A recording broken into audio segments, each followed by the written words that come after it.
Good morning বন্ধুরা, শুভ সকাল। একটা নতুন ব্লগ নিয়ে নতুনভাবে হাজির হয়ে গেলাম। আজকে হচ্ছে কি বলে বৃহস্পতিবার। তো বৃহস্পতিবারের শুভ সকালকে সকলকে শুভেচ্ছা জানিয়ে ব্লগটা শুরু করলাম। আর আজকে সকালটা অনেক সকালেই হয়েছে, তবে বিশেষ কয়েকটা কাজের জন্যে আর ভিডিও করা হয়নি। আর সকালে জলখাবারে যেটা এখানে ডিম টোস্ট আর মিষ্টি, এটাই সকালের আজকে জলখাবার।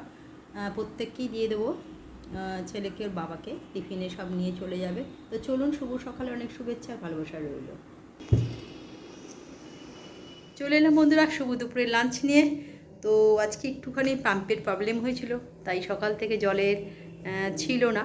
তো তারপরে ঠিক হয়ে গেছে, স্নান টান রেডি হয়ে গেলাম। আর ছেলের জন্য খাবার, এটা হচ্ছে গরম গরম ভাত, আলুর চোখা, এখানে আলু ভাজা, পেঁয়াজ লঙ্কা আর লেবু, আর এখানে যে ডাল, পোস্ত রোজই করতে হয়, আর আজকে হচ্ছে হাঁসের ডিমের কারি।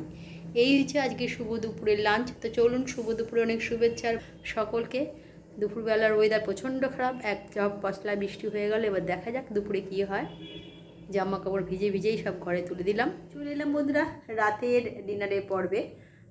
সন্ধেবেলা পড়ালাম, বৃষ্টি পড়ছিল তার মধ্যেও পড়ালাম, কারণ পরীক্ষা তো সবারই চলছে। ইংলিশ মিডিয়ামের ইউনিট টেস্ট চলছে, তাই ওদের তো পড়াতেই হবে। টেকনোদের বেশি করে হচ্ছে, আর অন্যদের ইউনিট টেস্টগুলো হচ্ছে প্রতি সপ্তাহে অন্য অন্য স্কুলে।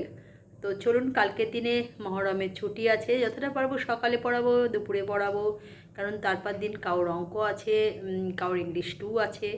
তো চলুন, রাতের ডিনারের পর্বে চলে এলাম। রাতের ডিনারকে ছানা দিয়ে, ফুলকপি দিয়ে, বিনস দিয়ে, ক্যাপসিকাম দিয়ে ডালনা করেছি, মিষ্টি তো আছেই, আর রুটি।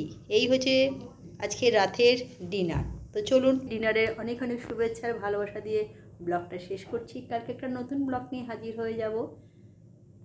Good night.